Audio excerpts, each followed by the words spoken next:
You know, about 10 years ago, or actually it's been just a couple years ago, the Joint Fire Science Program did a review, a 10-year review.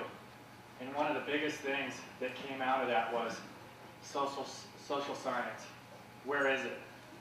It's the missing link. And so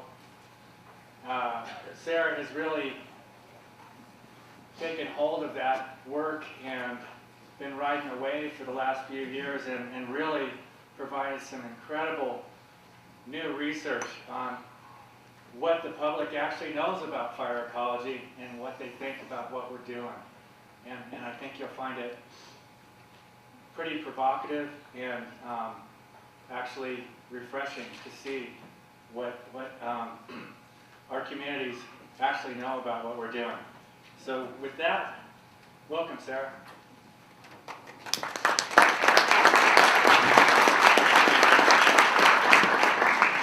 get to see this tiny little head over it.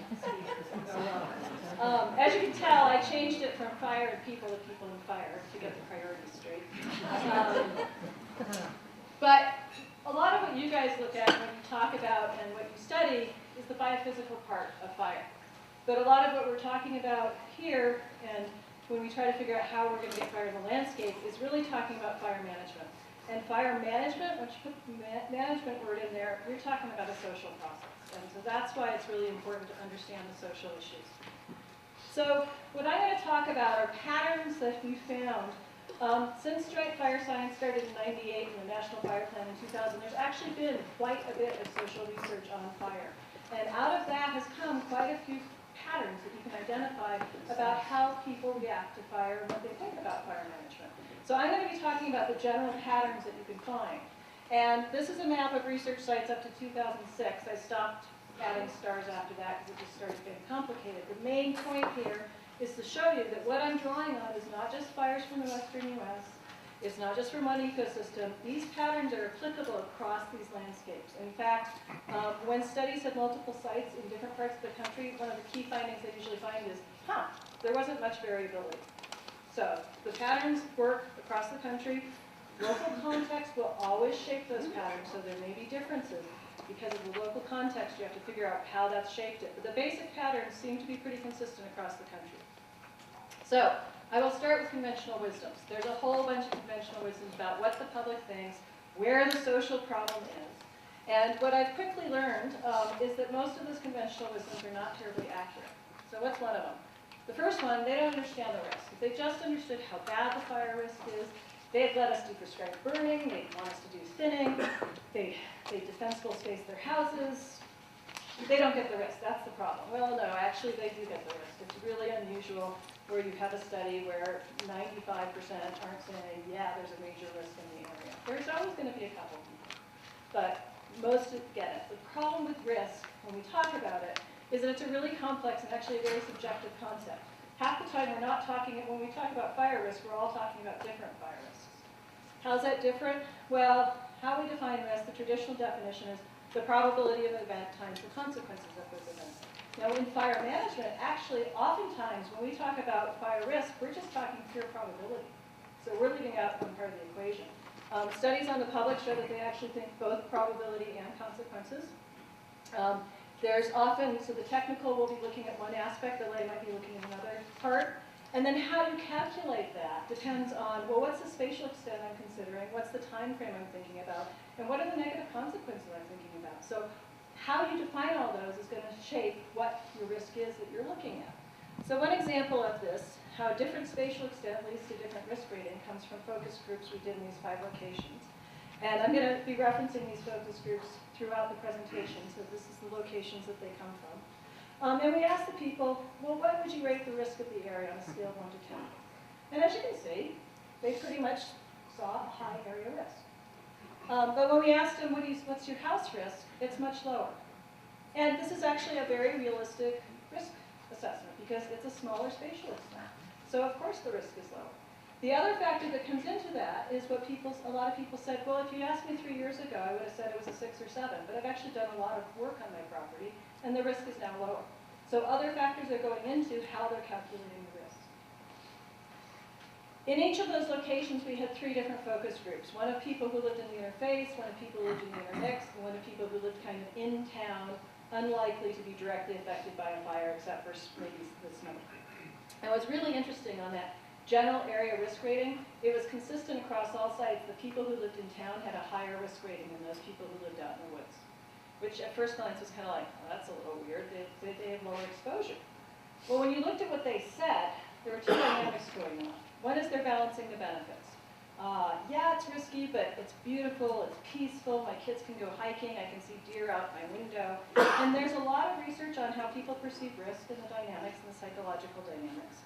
And there's a thing for cognitive consistency with the higher the perceived benefits, we sort of balance out the perceived risks, so the lower the perceived risk. And it's just, you know, we want to live here, so it's how we make it so we can live with it. The other thing that was more interesting to me was self-selection was going on. People who were risk averse were choosing not to live in those areas. People who were risk tolerant, hey, that's all right, yeah, there's a fire, but I'm okay with it. So, like this woman in Flagstaff, one reason we didn't buy up there, I was terrified. And so what that says is it's not just a straight calculation, it's also how you respond to risk. And a lot of the people who live in these areas are comfortable with the risk. So sort of saying we need to increase their risk perception isn't going to get you very far. So basically, high risk perception is a necessary but not sufficient condition to action. You do have to see a risk to think you need to do something. But whether or not you then decide something needs to be done is going to depend on a whole bunch of things that I've kind of already referenced. Risk tolerance. If the homeowners I've met who've done a lot of defensible space, a lot of them are extremely risk averse. They're just terrified, and so they've done everything. Other people are more risk tolerant, and that's a personality trait. So that's a hard thing for you to try to change. Trade-offs with benefits, nature, privacy, aesthetics. Now the one comment I will make is a lot of times what we think is a barrier, like aesthetics, is actually a benefit that people perceive. Actually, I've done this for aesthetic reasons. That's the main reason I did it, and I actually got defensible space out of it. So these trade-offs are not inherently a negative. And finally, individual capacity. Do I have the time? Do I have the money? Do I have the physical ability? And as I'll talk in a minute, in terms of prescribed fire, do I have health issues that your smoke is going to affect? This is the first one I actually ever ran into. Smokey's taught the public to think all fire is bad. That was when I learned how inaccurate conventional wisdoms were, because I was immediately asked, where's your evidence? And I went to find evidence, and I couldn't find any.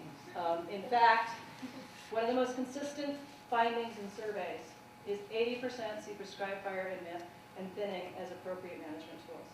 I just had a colleague who's doing a survey in Chicago for prescribed fire on the grasslands around, and he's like it's 83% say they're okay with it, they think prescribed fire is a good thing. Is this correct? He was shocked, and I said, yeah, that's absolutely correct. That's consistent.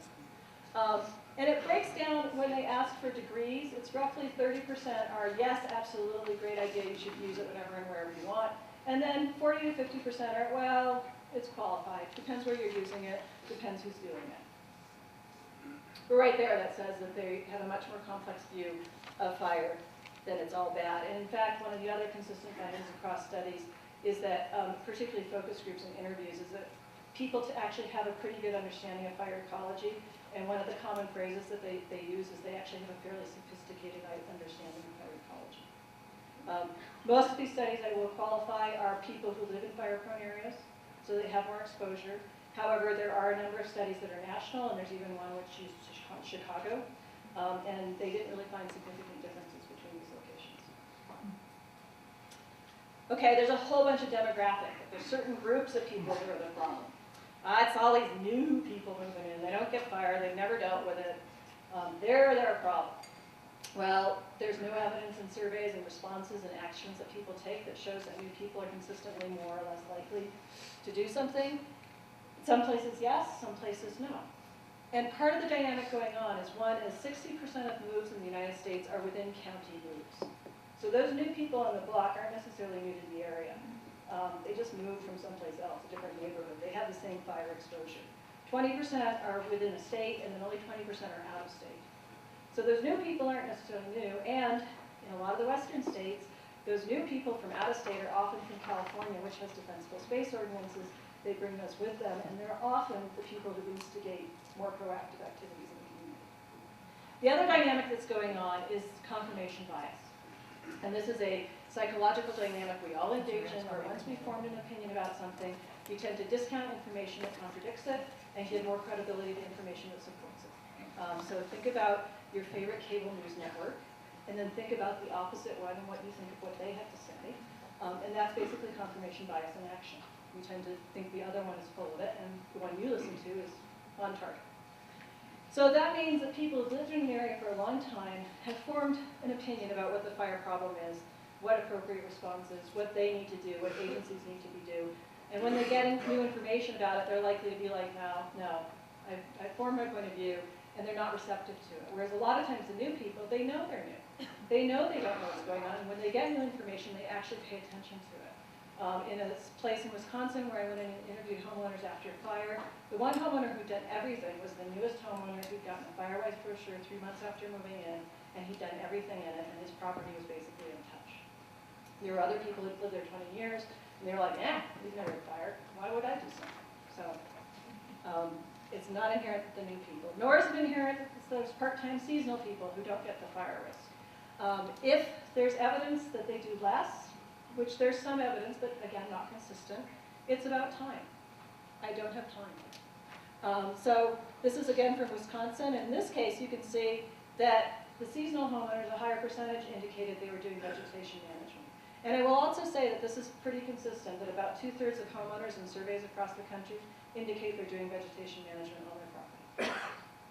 But when you look down, you can see that the big difference between the seasonals and the full-time is time.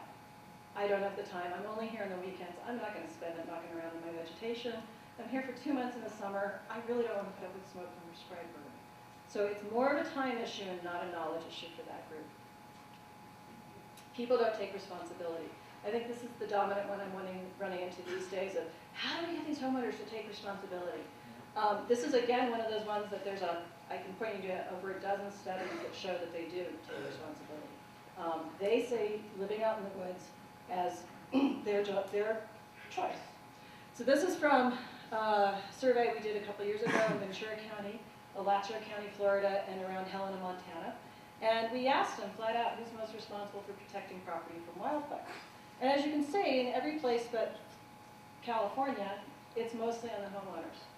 Now in Ventura County, it's a county that's fairly dense, has a very powerful, very well-funded county fire department that's very prominent, does a lot of wildland fire along with structural, and it kind of is fairly reasonable, actually, in that case, for them to sort of expect protection. So what do they think? It's a shared responsibility. Everybody's responsible for their own land. I live out here. It's my job to reduce risk on my property. I don't expect the government to come do it for me. And there's a real strong recognition that the risk is shared. Just like you guys recognize fire doesn't stop at boundaries, they recognize that too. And so that's a concern for them. And it's the risk is, what about my neighbor, and what about, more often, the public land next to me that isn't doing anything? So that, in some cases, has made people be more proactive. They've gotten together with their neighbors and they've done work together. In some cases, it might make them fatalistic, but in general, it makes them more proactive. But as you can see, this person says, it's not their responsibility to make sure we're safe from fire. We asked them, what's the government responsibility in this? They said, but once they cut things down, they need to follow through on that. We choose to be here, we need to protect ourselves. And that's a very common response. I chose to live out here, it's my risk. So what do they expect of the government? That they take care of their land. You ask me to take care of mine, you damn well better be taking care of yours. It's just fair. And then education, help us understand the risk. But it's not that there is a risk, but the details of it. Where's the fire likely to come from? What's the behavior likely to be? And what are the specific actions I can do to make myself safer? And maybe, in some cases, help with the larger obstacles, which is generally helping them get rid of vegetation. In some places, particularly places with gamble oak that grows back really fast, having that disposal can be like a really key single thing that can help people get their defensible space done. The other half of expecting them to be more responsible, they will not abdicate that responsibility as soon as there is a fire. So we asked people who had experienced a fire on this survey, and I think in Ventura County it was 48% of our respondents. What did you do when you were threatened by a wildfire? And as you can see in the top 3, which is obeying the authority responses, It's about a third of the people who said that. And the majority of people were waiting to see and making their own decision. And in large proportion, a third waited to see and stayed. Now, we don't know exactly what the risk was and how close the fire actually was, because we didn't ask that. In some cases, it's pretty clear that the fire was far away. In another case, the comment the person wrote is, I stayed and defended my home until an ember got in my eye and then I left. But the point is that you can't expect people to be responsible for their property in terms of mitigation and then suddenly abdicate once there's a fire. Some will, a lot will, and they're trying to understand those dynamics. But some view it as still their responsibility. And so that's a two-edged sword when you ask people to be more responsible. Experience. They just experience a fire. In the field trip yesterday, I definitely heard people find out that no, it's undependable. And there's lots of research on natural hazards and fire that shows that experience for some people, absolutely proactive, wake up call, I'm going to do something. Other people just the opposite. Hey, we've had our fire, we're good to go for another 20, 30 years. Or fatalism. That was so big and bad, I don't see what you could do that would make a difference. What an experience does do, it opens a window of about 3 to 6 months where it becomes more salient to people. So when you think about the public and they don't pay attention to fire, well, yeah, it's not their job, it's not their passion. That's why, they may not come to your public meetings, because how many public meetings do you go to that don't have to do with your job? That's not a sign of apathy. It's just a sign that they have 40 other things on their to-do list that are more important to their lives than fire. When there is a fire, what it does is it bumps fire up to maybe the top 10 for about 3 to 6 months. But it's also only really effective if it's not a new thing. So you can't just wait till there's a fire and then suddenly talk about it. It's most effective when you've been talking about it, what you can do. It suddenly gets their attention. They pay attention and decide to do something. So it's a way you can get their attention and leverage things, but it's about 3 to 6 months before it gets bumped back down to item number 40 or 50. And that's experience. Even in Australia, where they lost 173 people, there's not really strong evidence that people are behaving any differently. And I've sort of already indicated there's not really any clear geographic patterns. There's also no real demographic patterns. Much as you would like to be able to say this community is wealthy and well-educated, or poor and well-educated, and that's how they're going to respond. There's no consistent pattern in terms of any of the demographics and how people think about fire, how they respond to fire, and what they do. The only pattern that's somewhat consistent is women tend to have higher risk perception than men. And that's been found in fire studies, and that's found in a lot of other studies too. So when you do have people who stay, odds are really high. It's the male in the household and not the female.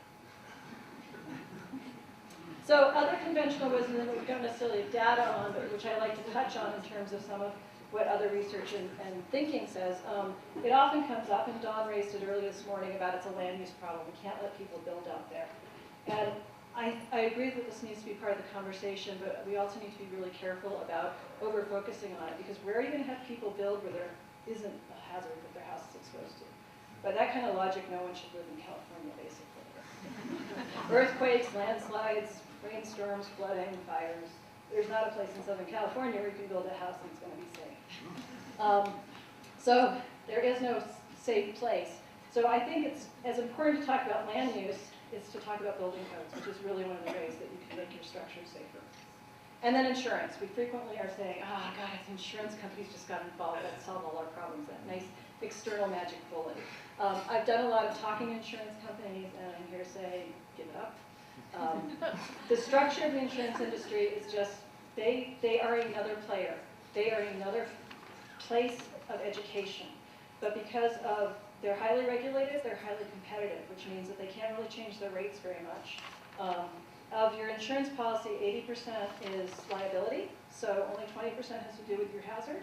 So if you have a $100,000 a year insurance policy and they said, okay, you've done everything for fire, we're going to give you a discount, that's $200 a year, which if you're planning on changing your $10,000 to $20,000 roof, isn't going to inspire you.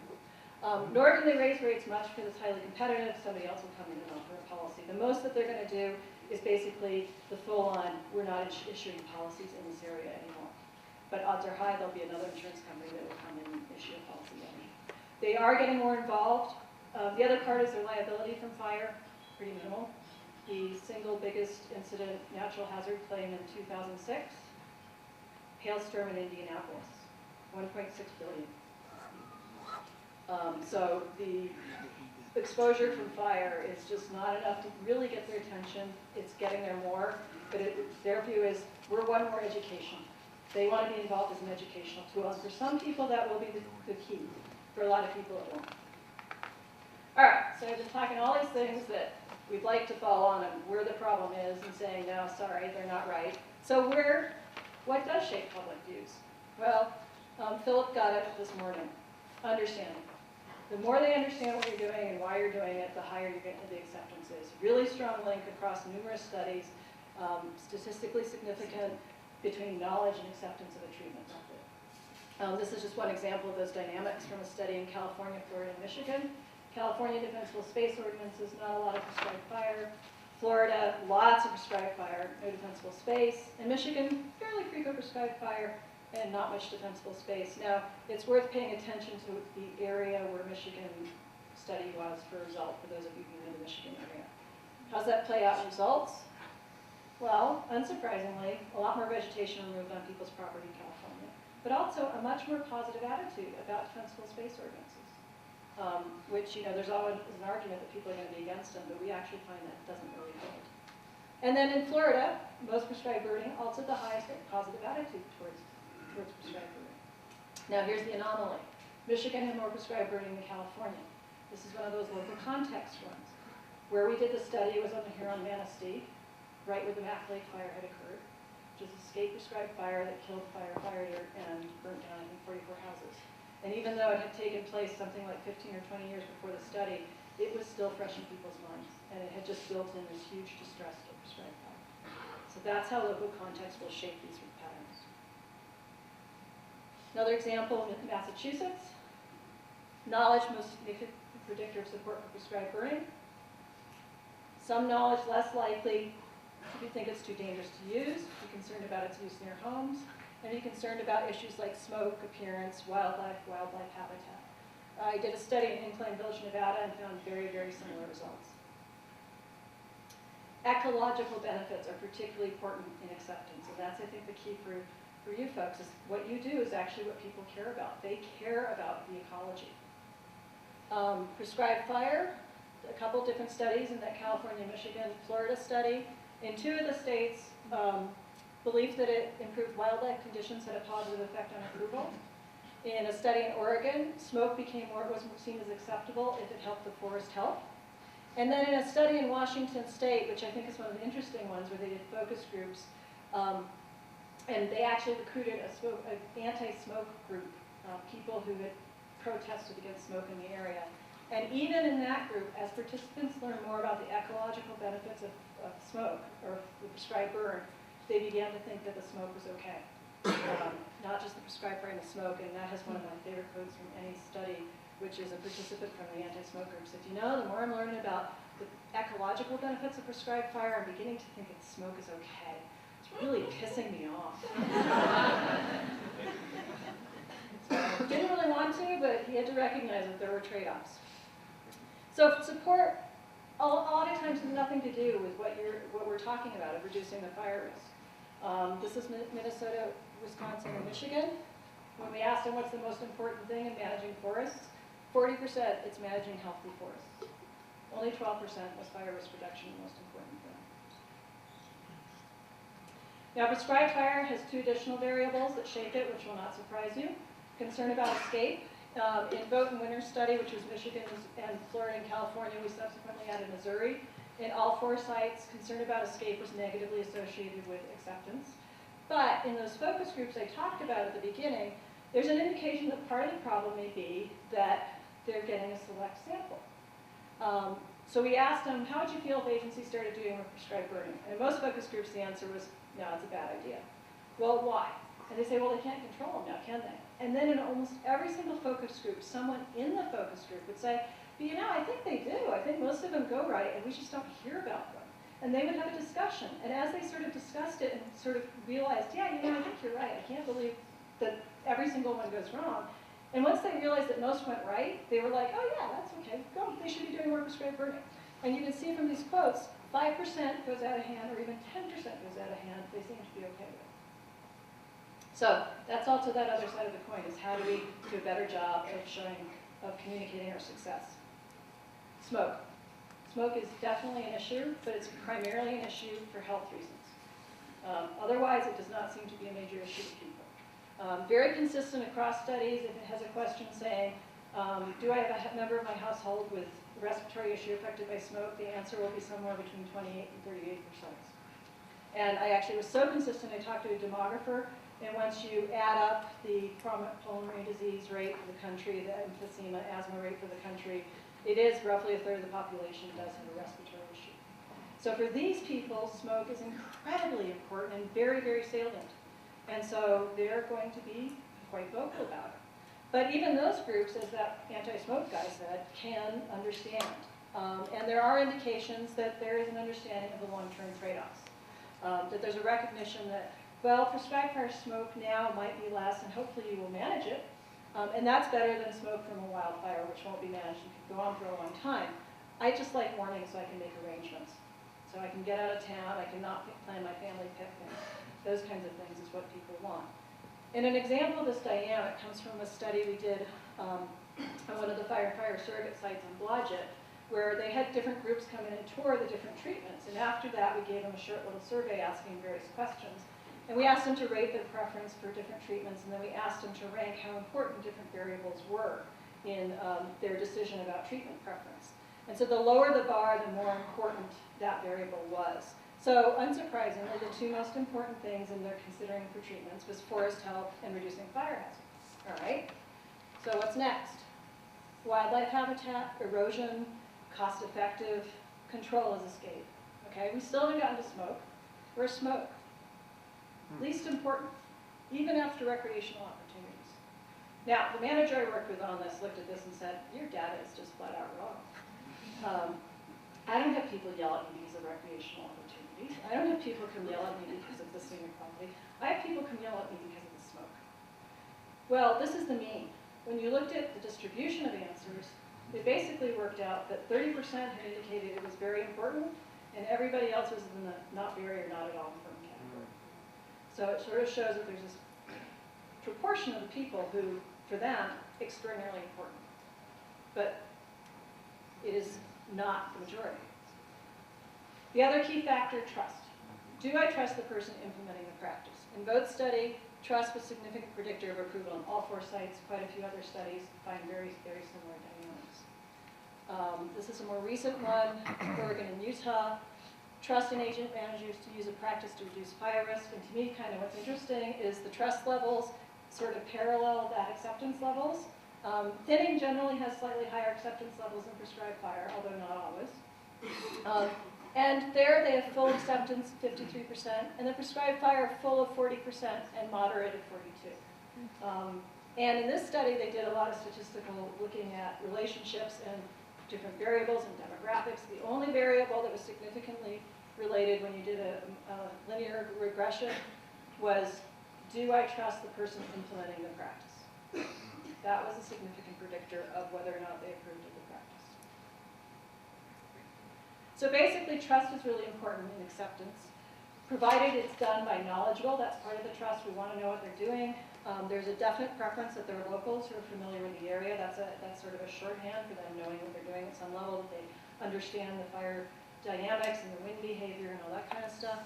So if a practice is established, e.g., they've learned it, they've become familiar with it, they understand what you're doing, and they trust the people who are implementing it, acceptance will be high. And I like to kind of reframe it slightly differently, as it's really a question of respect. People really respect your expertise. They routinely talk about, I mean, the other thing that comes out in studies is the most credible information source are firefighters. The local fire department, and then federal and state fire agency people. They're routinely the highest rated information source in terms of who they want to turn to and credibility. So they want the information from you. They really trust your expertise. They have no sense that they're like, hey, you're the expert. You should be making these decisions. They respect that expertise, but only if you in turn respect the fact that they want to understand what you're doing and why you're doing it, and that you are listening to them and understand their concerns and their issues. And if you have that respect for them, they are more than happy to give you respect for your expertise. But if they don't feel like they're getting respected, then they see no reason to give you the respect back. So in those focus groups, we also asked people, well, so how are we doing with fire management overall? And the really clear answer was terrible, bottom of the barrel, awful, etc. Well, then we asked why. And the answer was really clearly, we're not doing enough active management before fire. We're not doing enough thinning. We're not doing enough prescribed burning. We're not actively managing those forests, which are a mess. And so for the public, fire management equals forest management.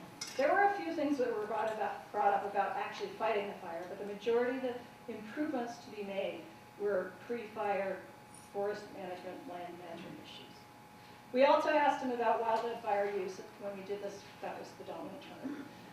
How would you feel if federal agencies started a few more naturally ignited fires burn? And the first answer was no. But most of the time there was no, but wait a minute, what would that involve? How exactly would that work? And the moderator got really good about saying, giving all the details, a 5-minute spiel on, well, there's all this planning, these plans have to be in place, you know, they determine certain conditions that have to be in place, you have to have the resources in place, et cetera, et cetera. Once they knew all that, then wildland fire use became a no-brainer. Absolutely, why are you doing more of it? But they needed to know the amount of thought and planning that had gone into it before it became a no-brainer. And that's kind of that again goes to that point made earlier about, it's about understanding. And then finally, what came out is there's a really poor understanding of the formal mission of federal agencies. Now, we didn't tell the people in these focus groups about who was funding it. They sort of generally figured out it was the Forest Service. But it came out in the discussions that they really didn't understand what the mission was. And as a result, they kind of had misperceptions about what agencies could and couldn't do.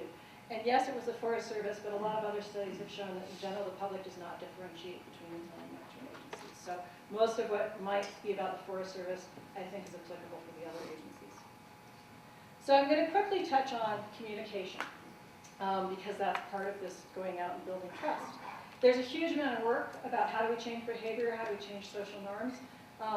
Social marketing, natural hazards, social marketing is drunk driving, how do we get people to wear seatbelts? You can imagine the amount of research that's gone into that. I'm going to just touch on a few key takeaways from that research. More detail can be found in this GTR. One is you need to understand your audience. And that's what a lot of my conventional wisdom discussion is about. Who is your audience? You can't operate off these misperceptions. If you try to target your information to what you think they know and what they need, and you aren't right, they'll stop listening to you. If you're talking about risk and they get the risk, they won't hear it. You want to avoid saying what they already know. That's a really good way to make people's ears shut down. You want to figure out what they care about. So you might really care about the fire risk, but if they care about the health, that's a much more powerful way to get them involved and interested. And then you can identify the resource limitations. Well, if it's a health issue why they're objecting to prescribed burning, how can we work with that? What kind of warning can we make? How can we manage the smoke better? If it's simply, I can't get rid of the vegetation, that's why I'm not doing defensible space, then what can we do to help them do that? So you can, by having that understanding of the audience, you can understand where the key critical points are. And then with communication, we often talk about providing information, behavior change. That's the general approach everybody has. Unfortunately, that's not how it works. Providing information, what that does is it does raise awareness levels. Does raising awareness levels lead to behavior change? No.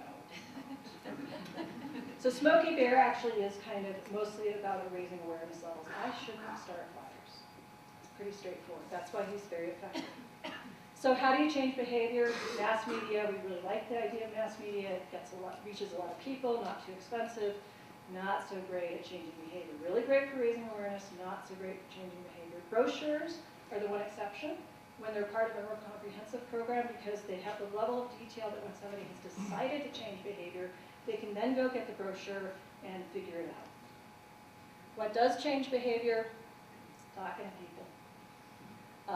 It's just the most effective means of fostering change in beliefs and norms. Why? Because you can address those preconceived notions, you can figure out what your issues are, you can identify, oh, you're not doing defensible space because you don't want to cut down the tree your grandmother planted. Well, you can keep the tree, but do this and this in exchange. It's really important for those complex topics to allow that clarification. Particularly helpful with expert information sources. As I've said, their preferred source of information is fire agencies. That's where they want their information from. And it builds trust. They can find out that, oh, they're actually thinking about these things. They know what they're doing.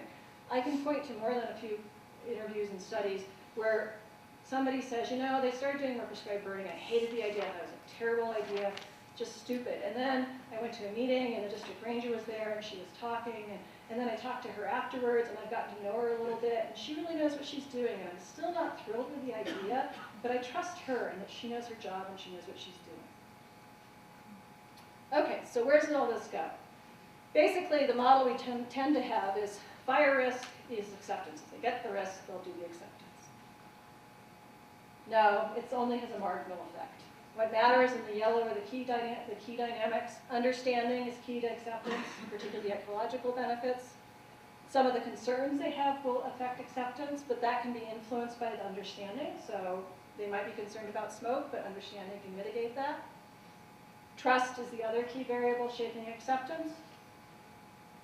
And then communication process affects both understanding and trust. And the particularly key part is the interactivity. So I'll just end with those focus groups at the very end.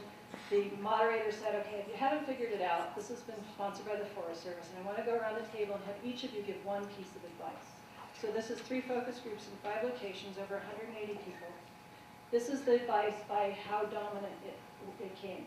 The most dominant was, will you please tell us who you are, what you do, and why you're doing it? You know, I really realized in this discussion that I don't know, and I would actually really, really like to know. The next one was, thank you so much for the work you do. You guys really do work hard, you do a great job, and I do appreciate it. And thank you so much for asking me what I think. You know, I'm not passionate about this. This isn't the main thing I'm involved in, but I do care, and I really appreciate the fact you came and asked me. With focus groups nowadays, we do pay people to go, because that's the way you get them. And I had quite a few people come up afterwards and say, can I get the money back? I'm so happy that you asked me my opinion. I don't need this money. Please make your decisions based on science, and please listen to your local views. And they made it really clear that it was not just the local citizens, but the local agency personnel. There's Smokey cleaning up the floor. Believe it or not, that's a Microsoft clip art. Microsoft. So those are 2 GTRs from which some of us have pulled. I doubt we have time for questions. Thanks, Sarah.